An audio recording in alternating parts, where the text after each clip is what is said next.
Welcome to section 2 of the Complete Android Developer course.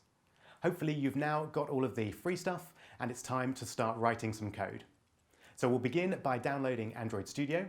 So watch the appropriate video for either Windows or Mac, depending on your operating system. And then we'll take a tour of the Android Studio interface and see how Android apps are put together.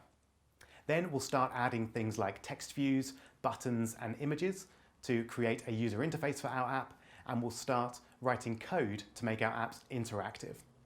At the end of the section, we'll make a currency converter app, which will be your first big challenge to put a whole app together in Android Studio and run it right there on your machine in the emulator.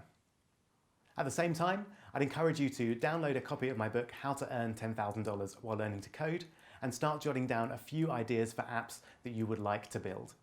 There's nothing like having a real idea for an app that you want to end up in Google Play to encourage you and help you along as you're learning everything that comes in this course. Other than that, I hope you enjoyed this section, and I'll see you at the beginning of the next one.